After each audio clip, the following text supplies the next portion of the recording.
Buongiorno, welcome to CHROMAVERSE.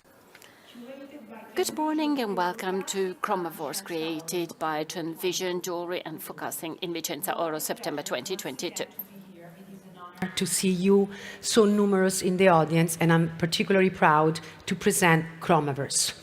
It's a different format this morning, and I'm proud to present our speakers, friends, and colleagues that will be, let's say, outlining the panorama, the socio-cultural context that we are living in. When we named this event CHROMAVERSE, which is one of the macro trends that we are presenting during this very important launch of the Jewellery Trendbook. Now, what is this book? It's really a methodology, it's about strategy, and we are particularly proud. It's not just a printed book, but it's about thinking. The world has changed. We have entered actually Web 0.3. So what is Web 0.3? How the world has changed out, after the pandemic? What's happening now in the geopolitical scenario, and how is impacting our world? Very often we are living things in a passive way rather than active. We are kind of victim of history and not knowing exactly what's happening. So is really the metaverse here? Is it really in the jewelry industry yet? What are NFTs? Are they really relevant? How they will be impacting our industry? What is a wallet? What is minting? Well, those are all information that will be left to at least acquire, not necessarily for the next 6 months or a year or maybe 2 years. But the future is now. It's about projecting our present into the future. So when we talk about the future is really now. So in order to present our research, which is the forecasting 2023, which is really next 6 months, because we have to strategize and for our companies, marketing campaign, product and collection from now until June 2022, which is really when we will be presenting collections 22-23. So it's not that far away, is it? But having a broader perspective on what's happening, we have to do it now. So today, I'd like to introduce specialists, people that we need because they're part of our network. It's all about people, it's all about communities. And I'd like to start with, if my clicker will work out, yes. I'd like to introduce this amazing group of speakers and visionaries, and I'd like to start with someone that will introduce the concept of iconic. Now, why iconic? Why is it relevant? Well, aren't we all somehow on socials? Aren't we talking about branding? I mean, every other, event here, platform talk is all about branding. But now it's not just about wearing a brand, but being your own brand, reflecting your persona, reflecting your emotions, being who we are. You may like us or not, but having visual codes and aesthetics that they're leaving and imprinting in people's eyes and emotions, it's leaving a mark, it's being a brand. So self-branding is very important, especially in an era of volatility. We are living in an era of volatility. Everything comes and goes. It's about stories that they last 24 hours. It's about posting, it's about selfies. But are we really here? Where are we? Do we really exist? From one day to another day, there are people that have 100,000 followers. Are they real, or is it really their identity, or is not? Well, some people, they are icons by birth. So the person, the woman that I will be introducing now on the stage is someone that was an hashtag before she had even an Instagram account. That's pretty strong, okay? So people, that they are an hashtag and they're recognized by iconic. You might like them or not. You might love her or hate her. But she is an icon, and I'm proud to introduce you, Lynn Yager.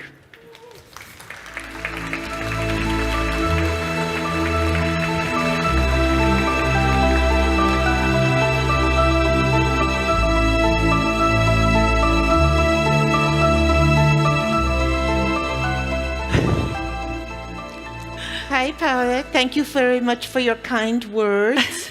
You know, Paula invited me here because I'm a funny dresser, and she wanted to open the program with a funny dresser. I wanted to tell a story about something that happened several years ago. I was on the subway, and sitting across from me was a mom and a little kid, maybe 3 or 4 years old, and the little kid said, "Look, Mommy, a clown. Look, a clown." The mother goes, "I don't think it's a clown." She goes, "Yeah, it's a clown." And the point of my story is that I was not offended. If you are somebody who dresses in a very particular or strong way, then you have to kind of roll with the punches with all this. I know that there was a story about Diana Vreeland's. Diana Vreeland was a notoriously funny dresser with very iconically funny makeup. And she had 2 little boys, and they would beg her on Parents' Day at school. They said, "Mommy, can't you look normal? Mommy, please don't come if that's how you're going to look." So I guess my point is that if you do have a kind of strong visual personality, that you have to be kind of brave about it, you know, and you have to be willing, as Paula was saying, some people won't like it, although I think everybody likes me, Paula. I have to disagree. That is my feeling. So I wanted to also mention that some of us are funny dressers in real life, and some of us are funny dressers for stage personality. So, I mean, just a few miles from here, Timothée Chalamet just had a big moment of wearing the red Haider Ackermann backless halter jumpsuit, I guess. And, you know, you have to ask yourself, okay, Timothée, that looks great on the red carpet, but are you wearing that for a day of shopping in Venice? Or are you going to go back to the hotel and change? Because some of us don't go back to the hotel and change because we don't have anything to change into. But I do think that in the modern age, in the time that we're living in, a lot of people are experimenting much more with gender fluidity and with expressing themselves in different ways and expressing themselves visually through their clothing. And I think in terms of, because we are at a jewelry show, and I was thinking about this, and I was thinking that when I was growing up, if you bought something in a very cheap store, you would never tell anybody. If somebody said, "Where did you get that?" You'd be like, "Oh, I don't remember." Now, people are very proud. They say, "Oh, it's Zara. Oh, it's H&M." And there's a great pride in mixing high and low that nobody's embarrassed about. And I feel like that's also the case in jewelry now, where it's not so much just about the stone, the quality of the stone. There's also a desire to mix a silver in your neck mess, or to care about a stone that's maybe semi-precious if you like the piece and you like the design. There's much more freedom in expressing yourself that I think translates into all kind of stylish categories. What else do I have to tell people about? Of course, since I can't read my own notes. So what about gender fluidity? I mean, it's like, what do you think about this? I mean, expressing like men and women, it always happened. We show like David Bowie and Grace Jones, but many others, just to mention two. But it's like, what's happening with this osmosis of gender and whatever? How do you feel about that? Well, I have a very good friend, Laura Wills, and Laura Wills has a vintage store in New York called Screaming Mimi's, and Laura takes the subway everywhere, as many of us do, and she said when she gets to 72nd Street and the kids are getting out of school and get on the train, all the boys are wearing dresses. Said she has never seen anything like the boys in dresses as she does this season. So I do think that the kids who are like 13, 14, 15, do not define themselves by gender in the way that any previous generation did. Another friend of mine, son goes to Bard, and she said on his first day as a freshman, when the kids would come up and introduce themselves, they would be like, "Hi, what pronoun?" Which is just a very different way of expressing yourself. And it really is, I think that is really something that is very new. When you were talking about newness and the modern age, I think that is very new. And I think all that is impacting also the jewelry industry. That's why collections are becoming more, diverse, men wearing diamonds, pearls, and so on. And also collections are morphing into something else. Well, I think we always would borrow a pocket watch or a man's big Rolex or, a pinky ring. But that only went one way. Now I feel like that's going the other way. So you have on the Oscar red carpet, you have men wearing beautiful but clearly women's diamond necklaces, pendants. It's a very different, non-judgmental borrowing. No.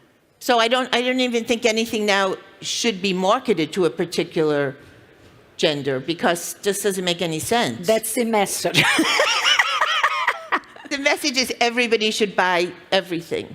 And that is why I already have some things on hold in the antique section, even though I was only up there for 10 minutes. Just saying. Well, you are a vintage collectors for many, many, many, many years. So now there is a big trend on vintage, which, like you said, people in the past were like kind of shy in asking, you know, where did you buy this? It's signed It and was blah, a blah, blah. sign. So finally, you know, it's clear, okay? So Yeah, there's a lot more share freedom. your passion. Yeah. So you are the collector. I'm So- a big collector and a big shopper. You know, I think the stores here are still closed on Sunday, but in America, when the stores were closed on Sunday, when I was growing up, I thought this is so mean because you have to go to school all week, that you have one day off for shopping, and then the other day the stores are closed. Like, that's horrible. But now everything in America is open all the time. So I have one last point, which is pretty much we're going through the presentation and whatever, like in terms of communicating our values. And so right now, like civil rights are back strongly, the world is morphing. How do you feel like expressing ourselves also, our belief through, you know, our visual codes is impacting also the runways, you being a fashion editor? That's a hard question. I mean, I think that there is a movement, at least aesthetically and socially, there's a more progressive view. I don't know, in America, how this is translating into politics is a very major kind of question. We're really a very divided country, and we're really on the precipice in a lot of ways. But clearly, socially, among young people, I think that there is a real freedom and fluidity that we didn't have before. Absolutely. So what about, like we have Iris Apfel now up on the screen, and she's 101. So she is. And I was at an event with her last year at the Accessories Council, and she was at the table with us, and I thought, like, oh my God, Iris has to speak and she's 100. This is going to be a disaster. She was genius. She killed it. So, you know, shows what I know. But that's the point. I mean, the point is, as a paradox, now fashion icons, they are not necessarily in their 20s, but they are emulating people that they're like 90s and 100. Yeah. We lost, unfortunately, you know, Her Majesty the Queen, like 2 days ago, and she is an icon. And no matter if you're British or not, everybody in a way is you know, really, you know, emulating the Queen and respecting the Queen laws. And she also was almost 100 years old. So Yeah, the 96. past is in. Yeah, old is in, which is great, which certainly, you know, coincides with my advancing age. So this is all, I'm always ahead of the trends. You are So ahead of the, perfect. exactly. Anyway, so Lynn, what can I say? What about maternity style, and what about women's empowering themselves into different parts of, stages of their lives? I think Rihanna really changed that discussion forever. I mean, Rihanna was just showing up in things that people were like, I've never seen a pregnant woman like this. I love it. I've never seen anything like it. I think it was really, she absolutely did not let her condition, if that's the right word, her situation, to impact her vision, her style in any way. I mean, she just went with it. So it was incredible to see. Thank you, Lynn, for your time. And, we look forward to have you. Thank you for coming here. Thank you for inviting me. I look Grazie. forward to stopping at every Grazie. single booth and torturing everyone and thinking, how much is that? Thank And how you much for is your that? iconicity. Okay. Bye.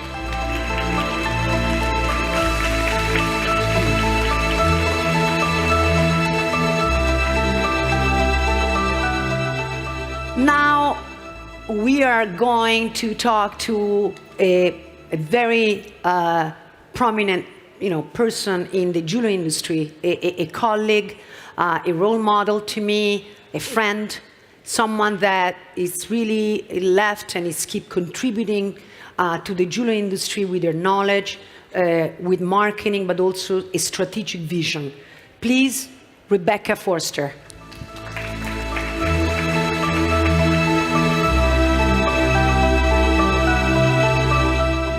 Thank you, Paola.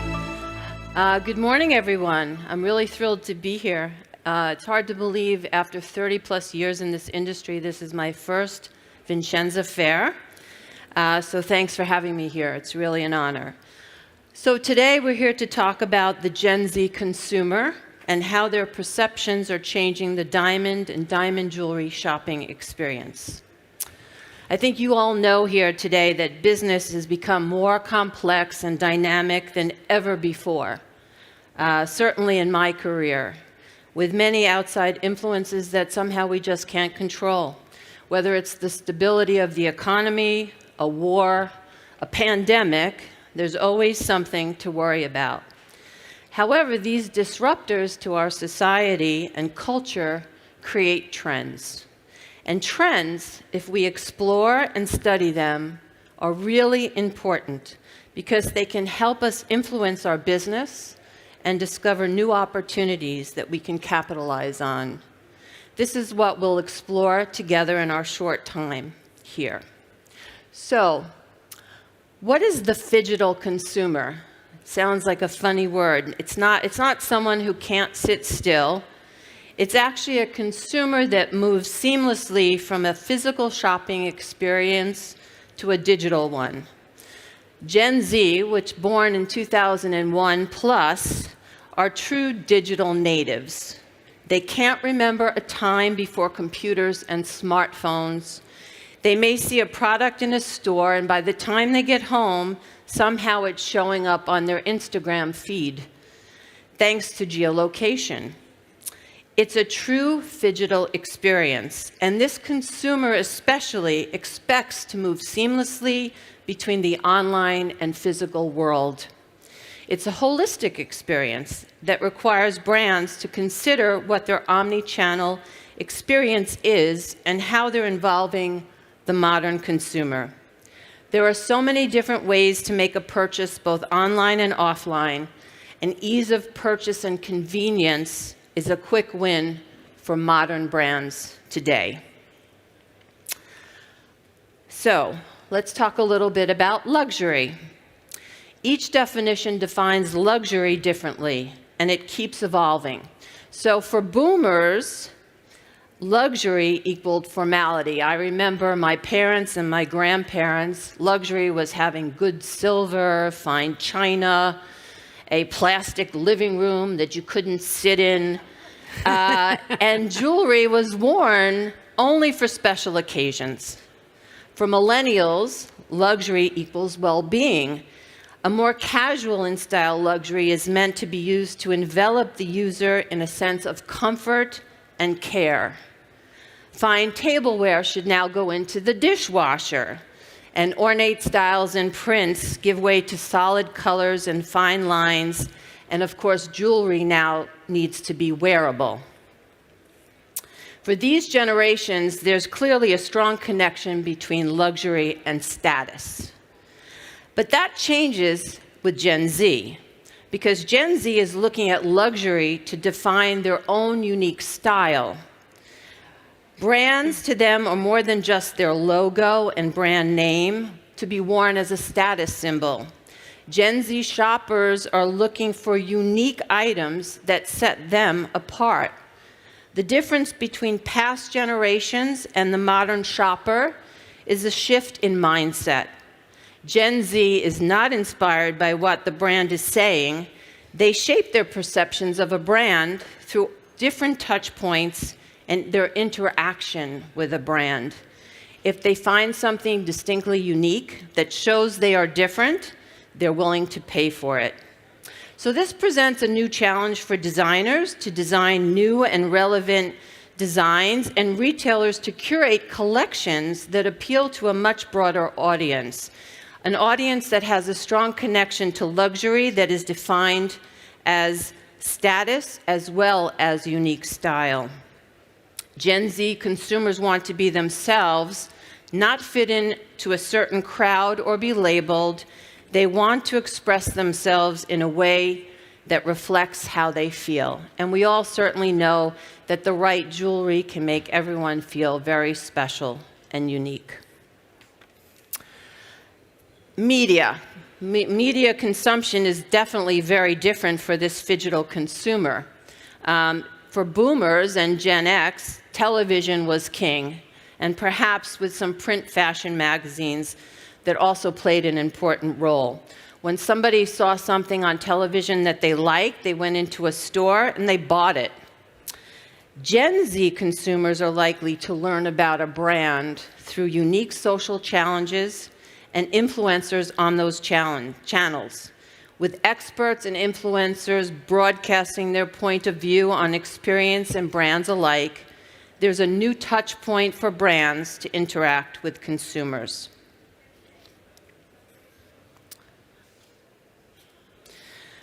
So, feeling connected to a brand and good about the brand's sustainability choices is especially important for something as personal as luxury jewelry. I'm sure you're going to hear a lot about sustainability this weekend. It's a hot topic because how brands communicate their values to consumers will influence purchasing decisions as consumers seek to align with a brand's values in comparison with their own. Eco-intelligence will continue to be a trend as consumers are becoming increasingly more aware of what is important regarding their values and their non-negotiables.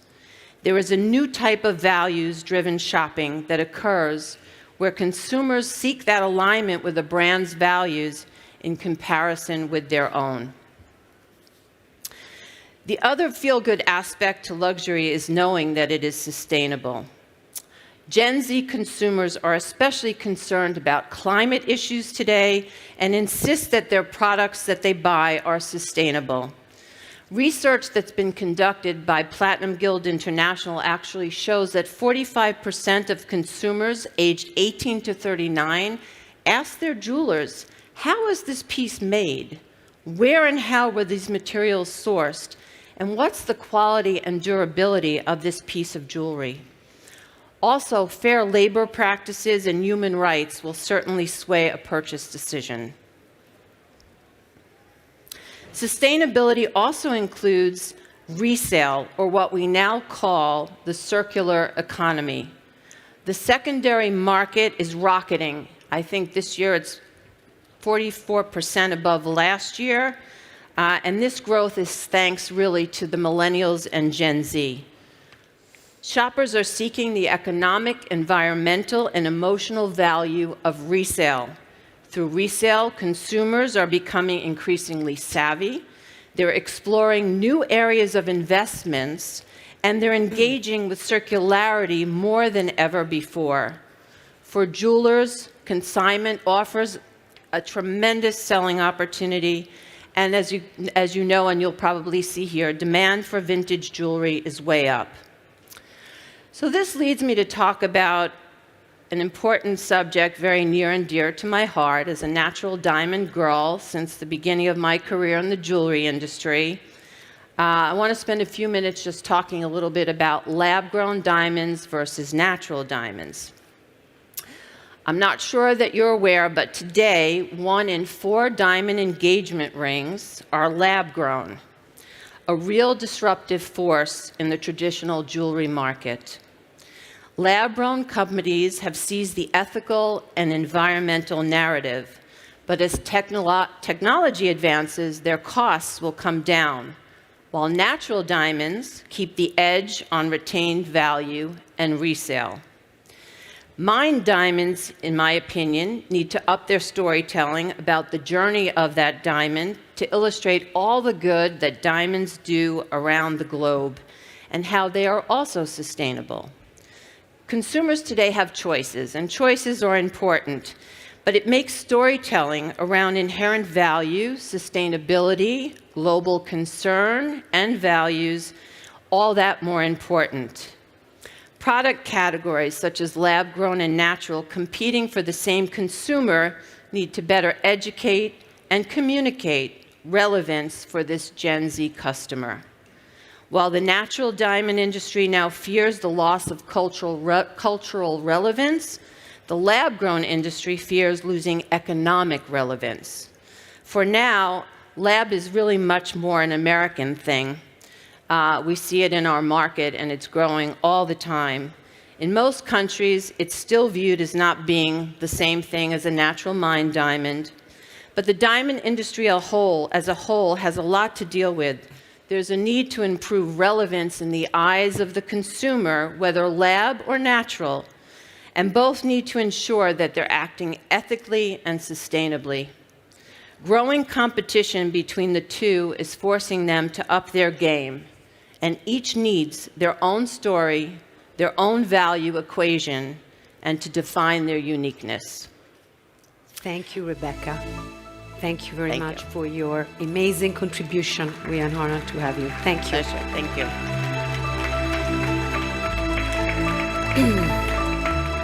Thank you, Rebecca Forster, for your amazing contribution. And now let's enter the realm of design. Design with a holistic approach. Design that shows how it's evolving in terms of incorporating most of the values that we've been talking. She is from Brooklyn, New York. Welcome on stage from ENG Murray.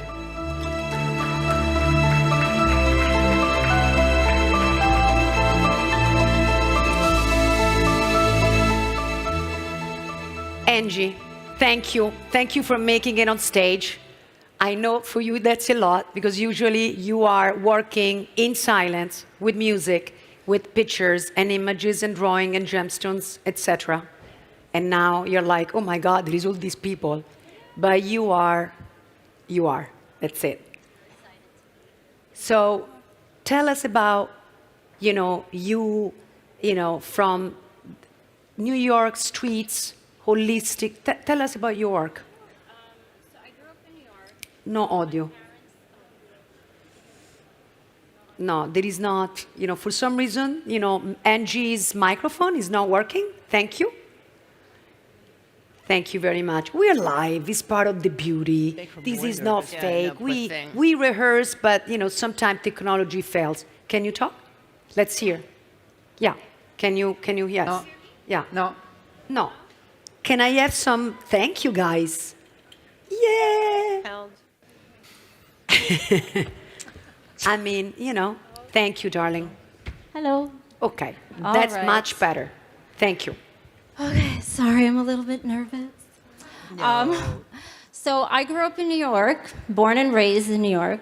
My parents are Egyptian and Dominican. They met in New York City. So what I bring, I guess, to my design sense is cultural community. Being a New Yorker, I'm around so many different people from around the world. We have everyone from around the world in New York, so that's very inspiring. I don't know what else. Okay, so here, Divine Feminine. Another thing that I find very inspirational is just females, women in general. And throughout history and different cultures, we have like different symbols for femininity and power.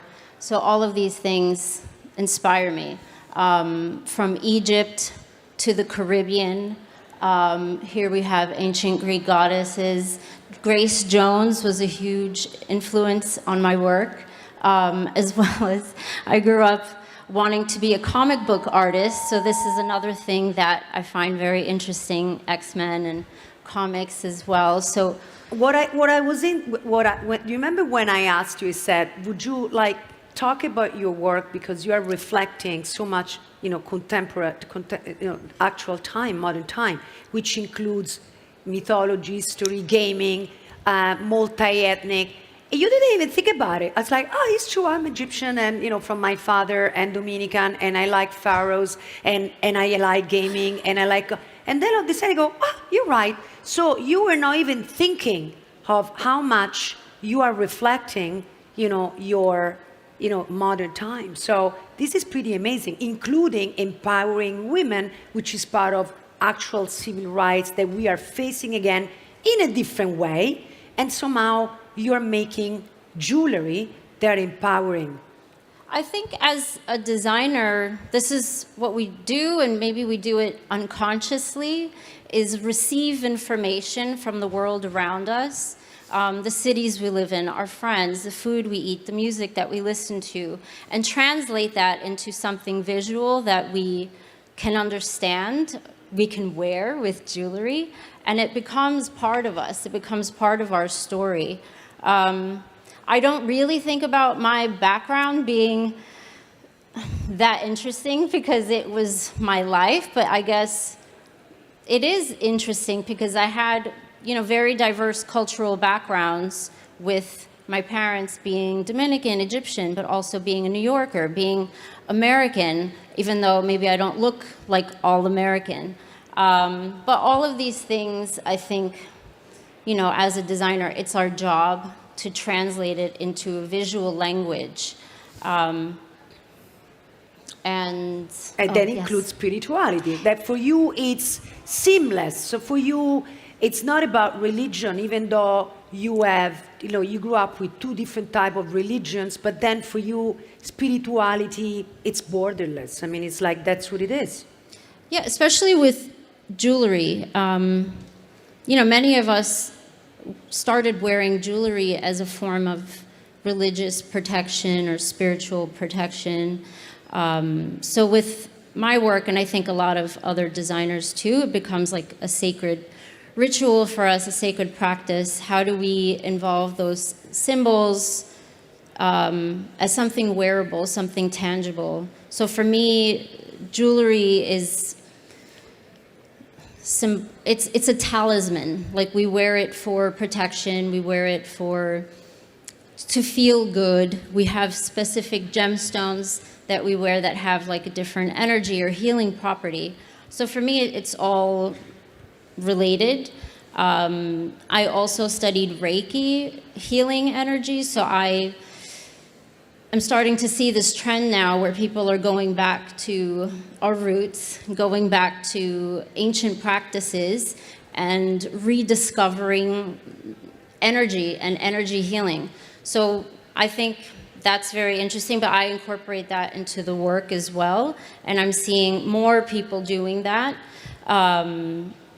For example, like black onyx, it's good to prevent negative energy from like touching your soul, so I'm always wearing black onyx.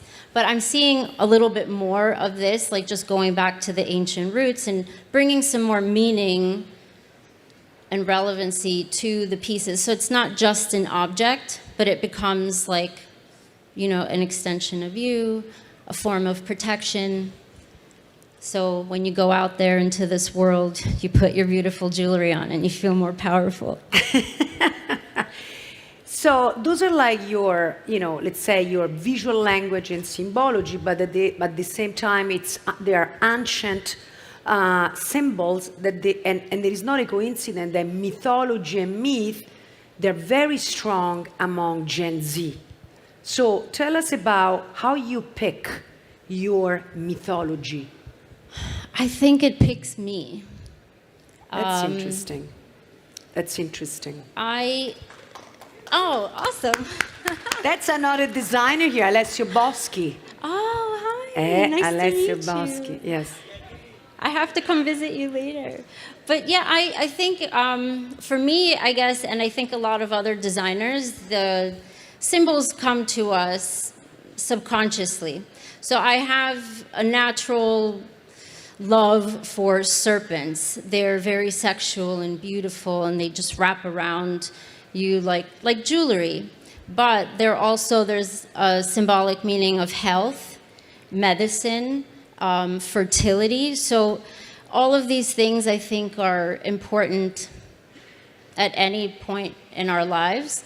But for me, and I don't think I'm Gen Z, I think I'm a little bit older than Gen Z. You're millennial. Yes, at the end of millennial. Just looking for symbols in my pieces, I think just gives it another layer of meaning. It could be abstract or it could be a little bit more obvious. Talk to us about Damien. So this collection was mostly inspired by Nefertiti and the power that she exudes. I've always been drawn to this figure of her, not just being Egyptian myself, but she's a blend of feminine and masculine, and this very powerful silhouette. It's iconic. So when I designed these pieces, this ring, the Damien ring, for my collection, I looked at the headdress and the shape of it to create this ring, which I'm wearing, and Paula has as well. So for me, this ring, it's symbolic of power. And also when you wear it, it feels like you're harnessing this inner power of yourself. And you can take on the day. Very nice. So we are wrapping up, but I'd like to just talk about your these two slides. I like the fact that you are also using calligraphy. In this particular case, is Arabic calligraphy, and calligraphy. It is actually a trend in terms of communication world in ancient language, and you are also incorporating this fluidity in your work. Yeah, so for this series, this collection of the Ayla Arabesque, I'm also a graphic designer, so I get a lot of inspiration from typography, from graphic design, architecture, photography. So, the work is a melting of all of these things. For this ring, I liked the idea of having a feminine curvature to the piece. So, within my work, I try to combine the feminine and the masculine together. But yes, this piece in general was inspired by calligraphy. And speaking of feminine and masculine. Yes. So here I just have this mood board of Grace Jones next to an ancient Egyptian pharaoh. For me, the combination of the feminine, masculine, now we call it gender fluidity, it's a beautiful complement to each other. And I think we can all agree that we all have feminine and masculine properties of ourselves. What I like about this movement now is people are embracing who they are.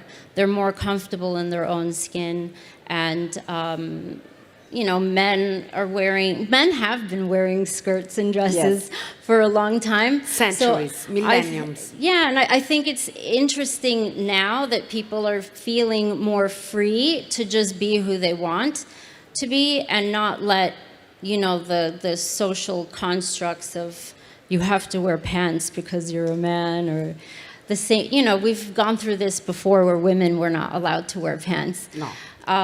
So I think, this movement of liberation and self-love is very important. Absolutely. Thank you very much, Angie. Thank you. Thank you for being here. Thank you very much. And now we're going back to something very interesting. How today the world of luxury, and I would say in this particular case of storytelling, it's pretty much associating with art. So a very good friend of mine, Anna Adriani, she will be talking about how art and luxury and marketing is being used, and with their yes. Thank you, Anna, for being here. Thank you. Let's see if it works. Doesn't work. Yes, Works. it works. Thank Perfect. you. Thank you so much. Thank you to Vicenza Oro, and thank you to Paola for having me here.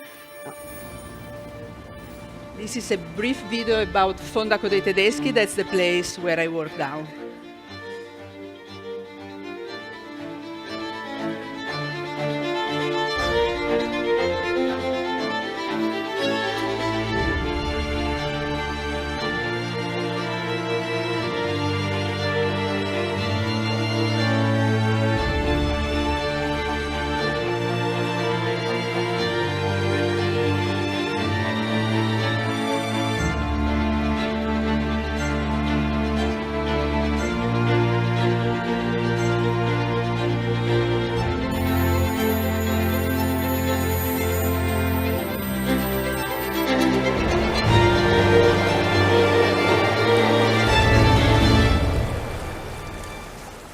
this is just a brief introduction on what I'm doing now, basically.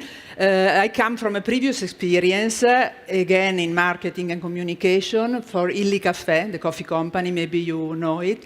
So basically what link these two experiences is contemporary art. So the fact that Illy, that is, yes, a coffee company, but that position itself as a luxury brand in the coffee business, in the coffee industry. And Fondaco dei Tedeschi, that is a retail store in the very heart of Venice, in this beautiful building of the 15th century that was reworked in a way by Rem Koolhaas.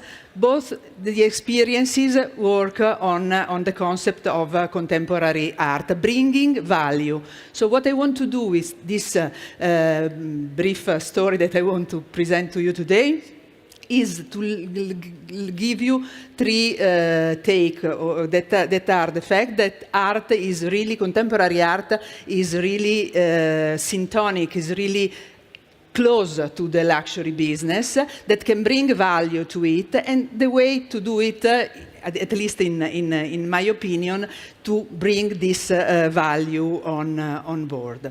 Why I say that Fondaco dei Tedeschi has art in its DNA, and why I decided to work on contemporary art. Because you see the building is very beautiful, is this very specific architecture. In the past, in the 16th century, it was painted by Giorgione and Tiziano. Unfortunately, the painting are no more there, but there is a strong coherence.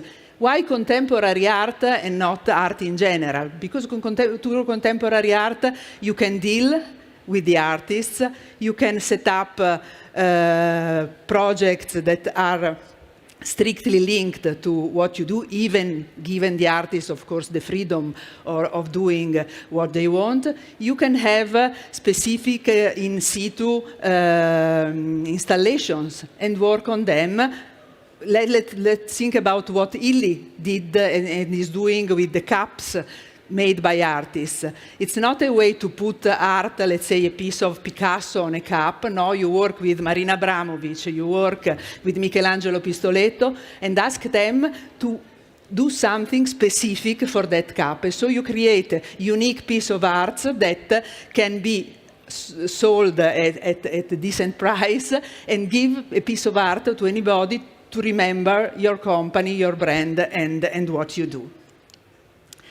What we do in Fondaco dei Tedeschi, basically we do speak about holistic experience, so we want to offer this an experience to the people that come there. And holistic, why? Why? Because you have the opportunity to eat a nice meal within an Alaimo restaurant inside the Fondaco. You can do a wonderful shopping experience with all the luxurious brand you saw before briefly in the video. But you also can live an experience that is all about art. And that's why we organize every year 2 exhibitions, one during the Biennale of Art and the other one in the following period. Our objectives, through all we do, are, of course, awareness, visibility. We need to be known. We are young because this was open, Fondaco dei Tedeschi was open at the end of 2016, and still we are not known enough. So art helps us to have an opportunity more to communicate and to have people coming to visit us. Of course, we want to drive qualitative traffic, so people that are interested in art. Venice is all about culture and art. So it's an opportunity to call them and to ask them to come to visit us, maybe with the excuse of the art, or maybe with the excuse of shopping, and then they can discover the art that we offer. And of course, it's also a way to enhance and build and enlarge a network of partnership with cultural organizations, but also with hotels and all the operators of the travel and tourism industry, giving them the opportunity to talk to their clients and say, go there, because not only is a shopping destination, but also a cultural and artistic one. So speaking about awareness, this is the exhibition we did with Barnaba Fornasetti before the pandemic in 2019.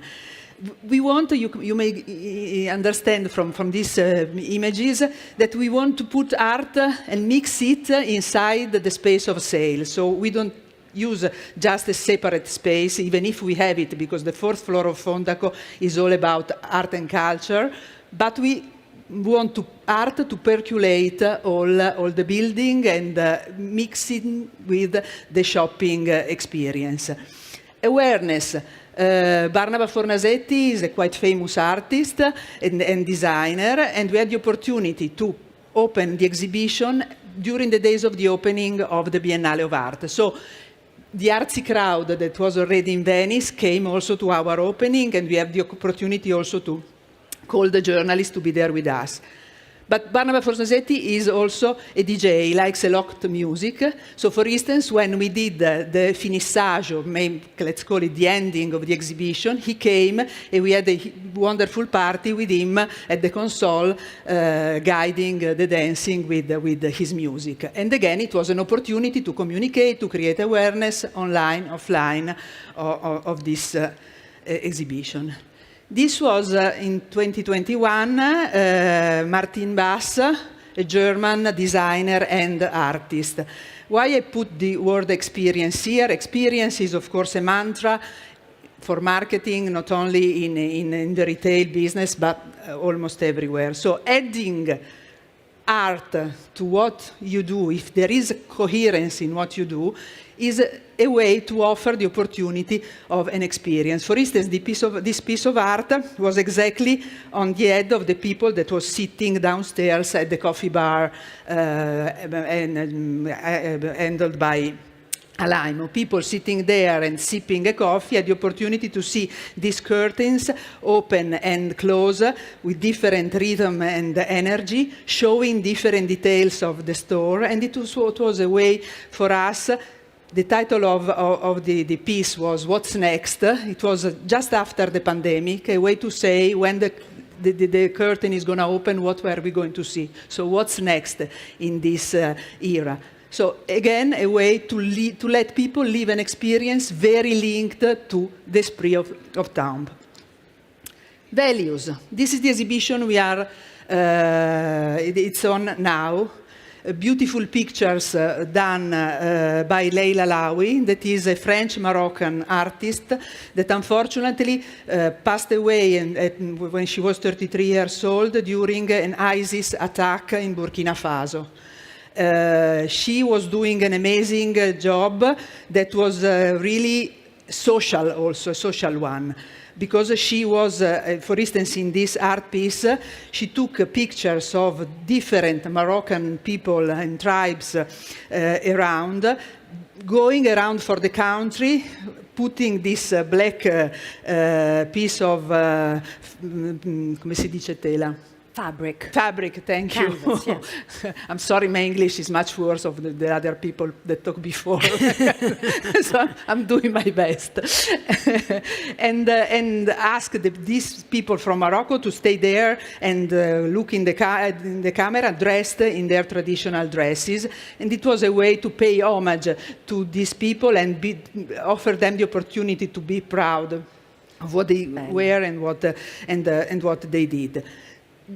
Why I put the word values here? Because through contemporary art, you can also boost which are the values of your brand, which are the values of your company, which are values in which you trust. For instance, the next exhibition we are going to do in fall, it will be all about sustainability, because the artist we chose is one that works giving visibility to what is happening in the water of the lagoon, of the Venice lagoon. So I invite you, this is just a teaser, please come from November on when we switch from Leila Laoui to this other artist that we are going to show. Coherence. Of course, it's very important when you decide to work on art to have a continuity, a consistency of what we do. What I say always is that it's very important to have a curatorial approach on what to do, meaning that you have to have a sort of fil rouge that link all the project you present. We did it in Illy Café. We had an art director, an art curator that was an internal person that was choosing the artists we were working with. And this is what also we try to do in Fondaco dei Tedeschi, always choosing artists that can be relevant for our approach that is all about offering a window on the different cultures of the world, being a place, Fondaco dei Tedeschi in the past was a place where merchants from all over the world used to come and sell their goods. Now it's back because we do more or less in a contemporary way the same thing. So coherence and continuity is very important. Last but not least, of course, we said before with Paola, storytelling. I put this picture that is not relevant for the work I do now, but for my previous experience with Illy. Really, the caps gave and continues to give to the company an opportunity, again, to be coherent and consistent, but at the same time to have every time something new to tell. And to offer also the people at the coffee bar when they sip the coffee a story, because they can stop, look at the cup, wonder which artist is, see his name inside, or her name, sorry, inside the cup, and that's it. This is what we are trying to do now, also within Fondaco dei Tedeschi. Every time we have an art exhibition, we try to find different aspects of it and tell them through our campaign on social media. Grazie, Anna. Thank you very much. Thank you to you, Paola. Grazie. It's an honor. Thank you for being here. Thank you. Thank you for teaching. And now our last segment of part 1, and then after we'll be presenting the forecasting 2023. I'd like now to finally get into touching about the Metaverse and NFTs and have a little bit of introduction. Why CHROMAVERSE? What is the Metaverse? So that's why I'd like to call on the stage Joris. And thank you, Joris, which will be introducing the basic. Very basic. Do we have sound? We have sound. Yes. Good afternoon, everybody. Welcome. Thank you for having me. I'm humbled by being on such a beautiful event. I think it's time somebody says that this is a very well-organized and beautiful event, I think. Thank you very much. And a great event organized by you as well. Humbled by the great speakers that have been before me today, talking about beauty, about aesthetics, and about a beautiful industry. And here's little old me talking about technology. And I'm not from the industry, so don't be afraid. I'm not going to tell you anything about that. Wouldn't be very relevant. It's love that brought me to this industry almost 1 year ago. And that's all the experience I have with it.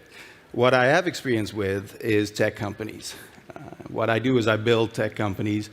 I support tech companies in innovative industries that are disruptive in whatever industry they're in. And through that experience, I've been able to manage companies, but also to mentor and help new people, new founders, found new companies in very exciting industries. So that is a bit on my background. We've come up with a few slides. You'll be clicking them for me, I see. I will. Fantastic. So inevitable change. Now, inevitable is a big word. I guess nobody really likes it because it means that you can do nothing about it. It's a change that's coming, ladies and gentlemen.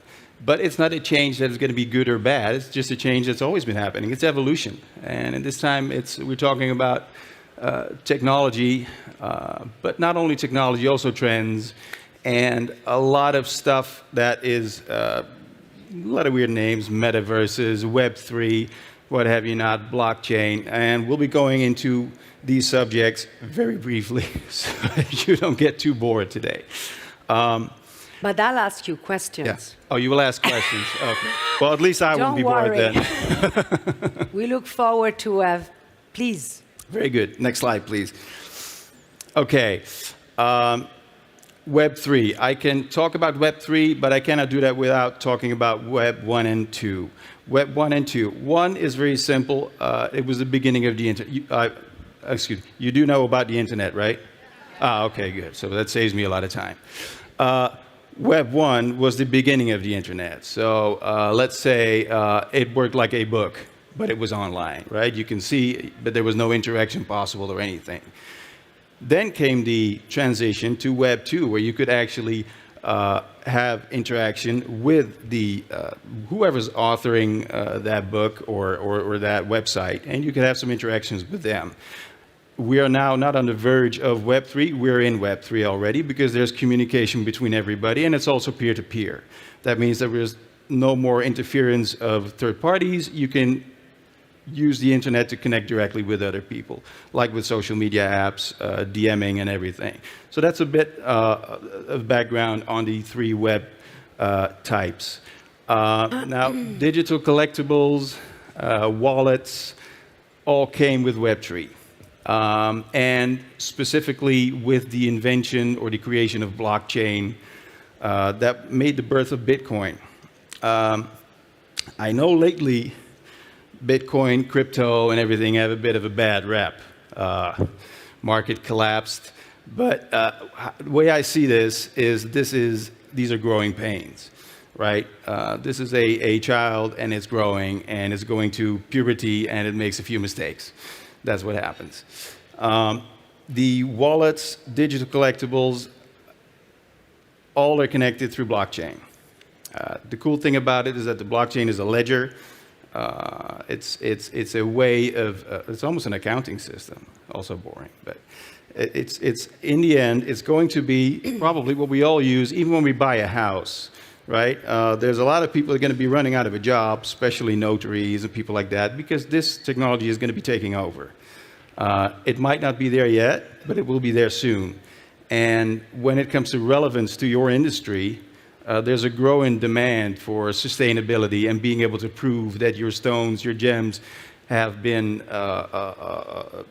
worked on with normal labor conditions, and that there are no conflict diamonds involved. And this is something you can use blockchain for.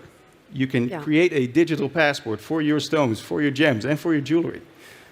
Can I go a little bit backwards, because Sure. it's like this is my world, which is the industry, and I think we have to spend a minute on explaining what the metaverse is, and maybe I will help you to articulate what it is that we are at the dome, and we have entered Web.3, which it's just a little bit more than just socials, but we are now entering parallel dimensions in which things and people and places and are interacting, and the world of we will be living a fully reality experience, a full experience.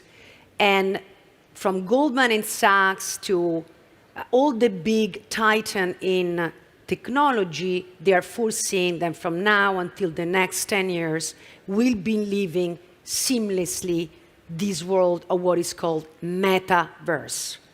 The meta, and there is already, we'll be talking in part 2, how is impacting directly or indirectly our industry, but crypto, meaning the currency in which you purchase within the metaverse, you cannot buy jewelry online. I mean, you cannot buy NFTs unless you don't have a wallet. Exactly. And wallets are purchased by cryptocurrency. But cryptocurrency are many. So there is Bitcoins, there is Ethereum. So there are, and we don't want to get into the detail, otherwise they get lost. But what is a blockchain? Why the blockchain? I mean, can you easily articulate how a blockchain can trace back and why NFTs can be relevant maybe to our industry? I can at least try. Bravo. I think it was Albert Einstein who said, if you cannot explain something simply, you don't understand it yourself. So, well, that's true. This is the proof. A blockchain. Simplified, a blockchain starts when information is put on the internet in a unbreakable block. The good thing about it, that it's, and now we're going to go already spacey, it's in the cloud. And that means that more people at the same time have access to it. They cannot change it, but they can't see it. So everybody has a copy.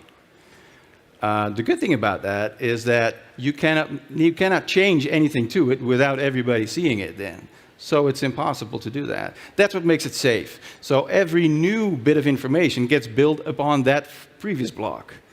So how is it relevant for the jewelry industry? And I'll give you an example. I know you're doing a project with Alessio Boschi, which is a designer. There are many designers, not many, but several designers around the globe that are already working with NFTs. So how can it be relevant to the jewelry industry, and how is it relevant now to the company? To Great Alessio question, Boschi? great question. Yeah. From many points of view. First of all, this is it's actually not a new market, but there's some people living in a metaverse already, right? They're online 24/7, and they don't really spend that much time outside or at a jewelry store. So that could be a new market of customers who are interested to buy jewelry to take into that metaverse. That means it has to be digitized. So I'm not saying that the jewelry manufacturers should be making digital jewelry, but they could. It could be an extra bit of a market for them. Also, from a marketing perspective, you could have online stores inside Metaverse where people can buy stuff. They can actually have it delivered to their door, so a physical piece of jewelry, and maybe have an NFT or a created digital piece of jewelry to add to that, so you can also wear it in the Metaverse. This is kind of where the two worlds come together and collide. Do I see that happening for us? No. Not for our generation. We're too old. But, and I'm not here to tell you what you're going to be doing in the future. I'm telling you what your kids are doing now. They're on their phones trading NFTs. They're on their phones buying crypto. So it's happening already. So Gen Alpha and Gen Z is doing it. Exactly. They're already implementing it. And I can only see this growing, actually.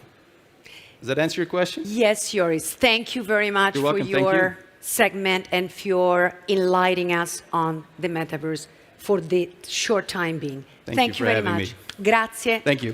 Bye-bye.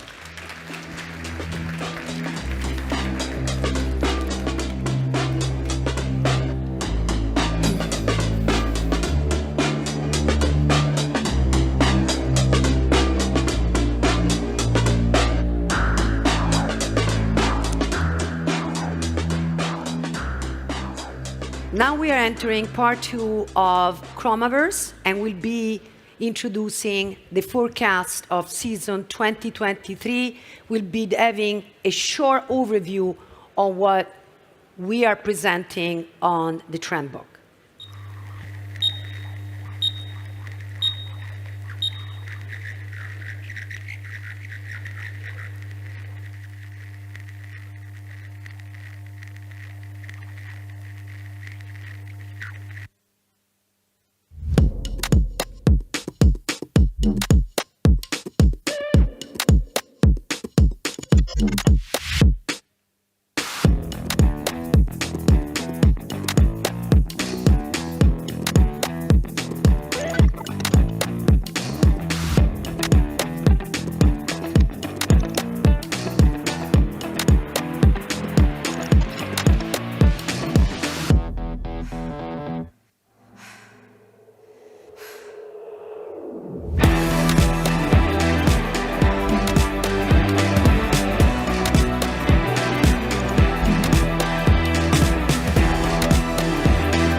So, welcome in the part 2. Thank you very much.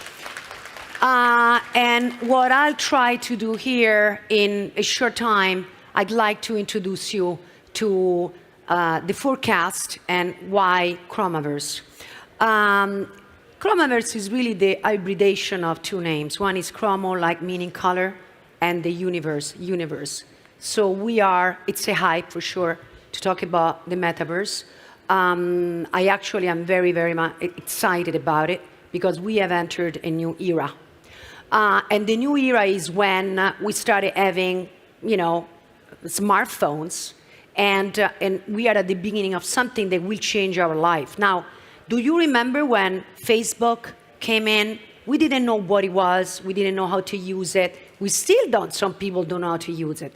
So is Instagram, so is Snapchat, so is, in general, social. Many people are still having a problem in catching up, and they're saying, why do I care? Why do I need? Why? Whatever.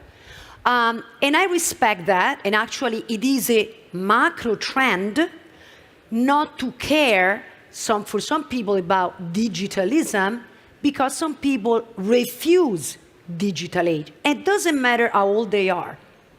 But some people don't watch TV. Some people don't listen to radio.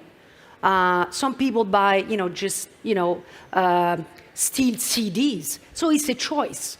But there are things that I'd like to start using, words that I hope that at the end of this 20-minute segment, you're going to bring with you. Community. Communities are people. And these communities are already living online. And online, there is this global village that is divided and is organized by communities. And how are these communities gathering together? How do they get together? By values, by what they believe in. And how are they following a path of values? By hashtags. An hashtag is an algorithmic way to channel towards one community, one news, one product, one influencer, one sector. So through hashtag, we can identify the path where to go. So this is an invisible world here, but is existing already. Now, Meta, it is the interactive level, next level to Web 0.3, which we're living now. We think it's far, but it's not, because just before the pandemic, most people didn't know what was a video call. They didn't know how, maybe they didn't even know how to download a file, what a PDF file was. So during the last 2 years, by pausing, we accelerated history. Now, the metaverse is estimated to be, let's say, a democratic environment in the next 10 years, because the hardware, meaning the Oculus and the full experience, the immersive experience, will be democratic in the next 10 years. But the truth of the matter is, everything is very volatile these days. Geopolitics, socioeconomics, everything, and things can quantum leap very quickly, maybe in 2 years. Now, how is it directly and indirectly affecting our business already? Because like Anna Adriani was saying, we are seeking for immersive realities, for immersive experiences. So, my good friend and our director, Marco Carniello, of course is concerned about making sure that you guys are here physically. And we want to be here. But what's happening from now to the next seasons and years, we want to walk in physically into an immersive experience. We want to bring the metaverse into the physical life, and everything will be seamless, meaning no border between the online and the offline world. We want to feel and live the experience, like Anna was saying. And so art, generative art, will be integrated in it seems far, but it's not. So our job as Trendvision, Trend Jewellery and Forecasting, it is to help you navigate the path of the present and future. So, and here, I just want to go very quickly. Now, all these infos are in the Trendbook, but what I'd like also, the most important thing today is I'd like you to, first of all, buy the handbook, the Metaverse handbook is on Amazon. Buy the NFTs handbook, because we'll give you an introduction on what the Metaverse is and the potentiality and NFTs are. Now, the fashion industry is already into this. If you go online, just on your phone, The Vault Gucci, it is a platform that is actually putting together entertainment, design, fashion, vintage. and digital art. What does it mean, NFTs? Is non-fungible token. Means something that cannot be reproduced. We are entering the era of creativity, and creators, original creators, will be constantly recognized. But it's not that easy, it's not that simple. It's not just by posting that you will become a community. So it is a world that has to be studied, explored. My advice is for you to get on podcasting. If you have Spotify, just there are, Spotify podcast on the metaverse. What is the metaverse? What are NFTs?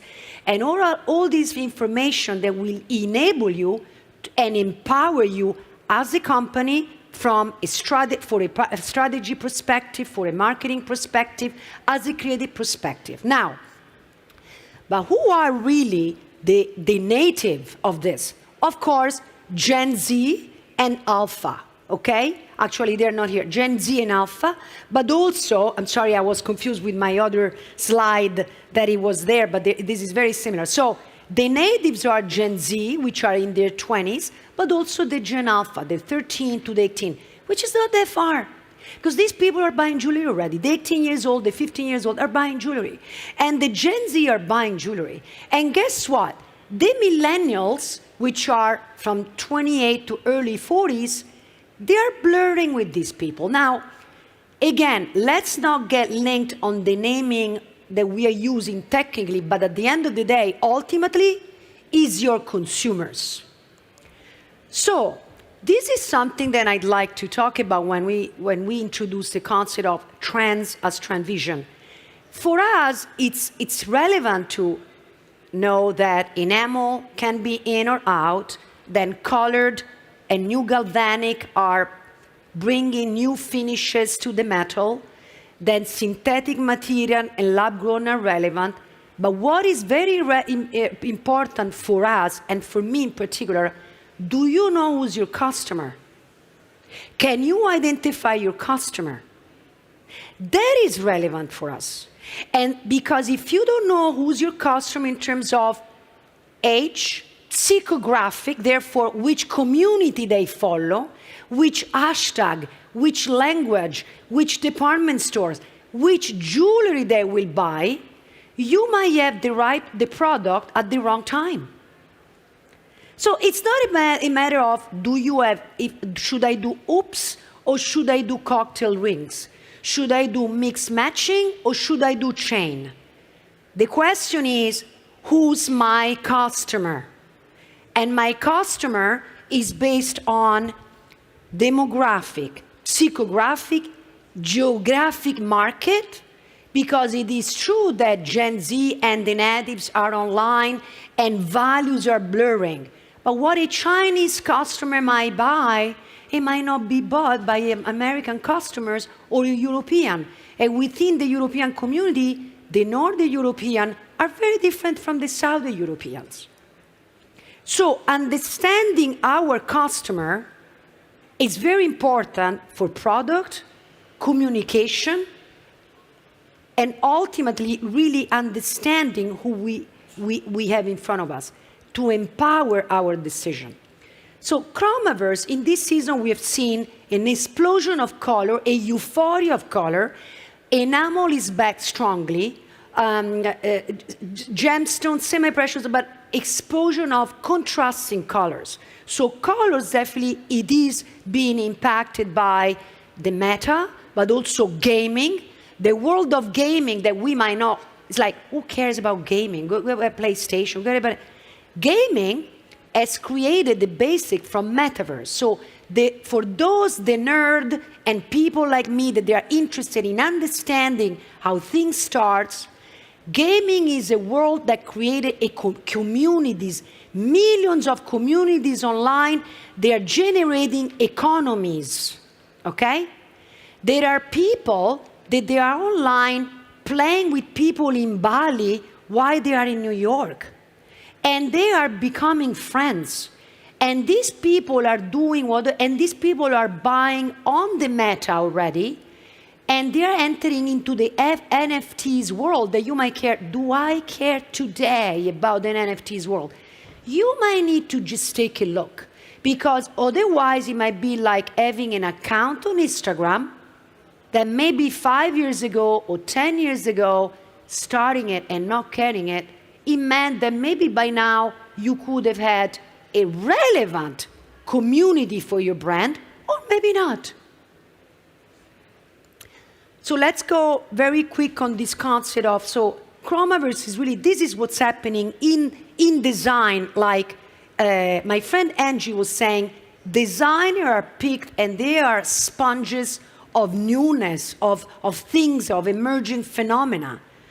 You know, and that's what's happening in creativity nowadays. Look at how 3D design is impacting design, and how the concept of playfulness, from Lego to toys, and the concept of gaming is impacting the jewelry industry.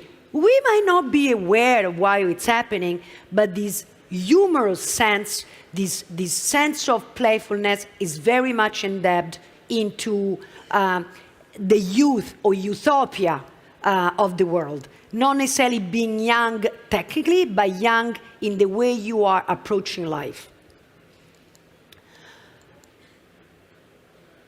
Gender fluidity and this new concept of what we call maximalism.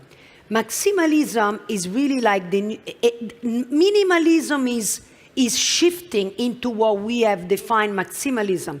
Gender fluidity, this blurred line between the sexes, but also roles in life, day and night, work and not work, and private life. It's all about wearing jewelry in a different way. In this world, basics jewelry, chains are strongly back. Why? It's the most gender fluid product you can ever wear. Collections are no longer sold by sets, but by item, because self-expression is about wearing item, mix and matching it the way the user will want to do it, to express themselves, like Lynn was saying. So chains, of course, with chains, this is what's going to be happening in the next following is, but chunky chains or small chains, the whole thing is about layering, is about styling, how we are styling. Like Lynn was talking about high and low, very expensive sterling or non-precious with your gold and diamonds and your Rolex or your Patek Philippe. So it's really playing, and as you can see, galvanic, colored metal that could be more in this particular macro trend, black and white, or like traditional colors, but also in other, let's say, design direction, color, it is a common denominator for the following seasons. This is an interesting macro trend we have identified as future legacy. We're now really working on what's going to be the future legacy of today's times. And by legacy, we mean the tradition, the new classic. We're now, and we have not only entered a new centuries, not only a new millennium, but a new era. I mean, in 10 years from now, the world is going to be so unexpectedly changed, we have no idea. So now, between all the civil rights movement and also the digging back into local cultures, we have really amazing discoveries. Mythology, for instance, is very back in. Why? If you go on Netflix, and those are tips that I give you, when you go on Netflix or when you go on this platform, see the percentages of series that are being developed on gender fluidity, mythology, heritage in history. And you will see that there are macro trends in cinematography, TV, and this is a very clear sign that that is in demand. And when people are seeking for 1800 atmosphere, Victorian inspired, for the Sandman, Morpheus meeting and talking about dreaming and escapism and surrealism and metaphysics. I'm not using words that I'm making up. It's happening now, and people is buying it and watching it, and it's the first series In Italy, the Sandman. Just to make an example. So some of you might not know what I'm talking about, but as a specialist and an analyst, I look at the world in a different way than you, and I always analyze why things are happening. So, for instance, Afrofuturism is an interesting movement that I suggest you to monitor. Afrofuturism, it's something that is developing in the United States. It's definitely Afro-American culture, which combines African heritage with futuristic approach with science fiction. There is literature and there are artists, black artists, but not only, that they are working in that direction. Don't underestimate. Africa is a growing continent, and right now, African artists are very much in demand, and all of a sudden, they are treasured and they're getting a lot of attention. Do not underestimate. Do you remember when hip-hop was happening in the early 90s in the United States? Next thing you know, the entire world started doing hip-hop all over the world, which is like, do I care in the jewelry business? Yes, you do. You know why? Because they're buying gold chains. It's pretty big. And they're buying diamonds. And so fashion always associated with the music industry, with the celebrity industry, and this world are representing people's values. Go very quick here. As you can see, this was ENG, but also Stephen Webster. So people from different cultures. Face jewelry. Let's monitor. Of course, we are presenting things that are a little bit strong sometimes. This is, I'm not going to read all the names because this is independent. The Trendbook is an independent publication. People do not pay to be in the Trendbook. This is not advertorial. This is not advertising. But we pick things that are making a statement, and they're saying something here. Another very important macro trend is what we have called very personal. It is something that I would say that during the pandemic and after, we started really wanting to talk about us deeply, personally, like our diary, and jewelry have become back very personal, like a talisman, but also something very personal. So there is a little bit of kind of reappreciation for not only certain craft, but for messenger, for hidden secrets within an object, for something that it might not be, let's say, it's not about fashion, it's about very personal, what it means to me, and could be something given, but it could be something that I picked. It's not by coincidence then miniature and photography and all this rediscovery of past and ancient techniques. And we had earlier today a beautiful presentation by Alessia Crivelli of these local schools that they are nourishing a young generation about our techniques that they are disappearing. The rediscovery of our heritage. We're going to see cameos, very strong, neoclassic inspired cameo, original cameos, or new one, interpreted, or completely ironic that they're breaking the rules. So breaking the rules is really also another, I would say, a keyword movement that I would like, breaking the rules. It's like not really following, and it's about change. Of course, virtualism, it's like, but jewelry are morphing in a way that they're also becoming, more and more smart jewelry, but also the finishes, as you can see, they're changing, they are evolving, they are more face jewelry. It's like the sky is the limit. This is already happening. Finishes, colored metal, titanium, alternative, aluminum. So all these, but at the same time, I would associate it to sustainability, because sustainability is also about innovation, it's about lightness, it's alternative materials combined with precious.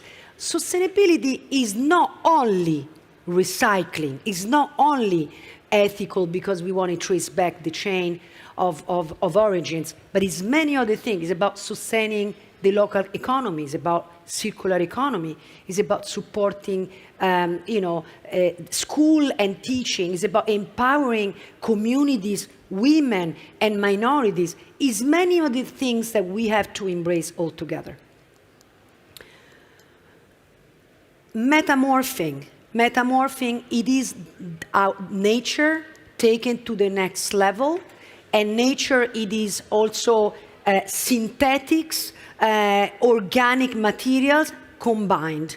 So nature is not just literally floral motif, but also semi-precious stones or stones that they have inclusion, combining old tech design, 3D with natural material.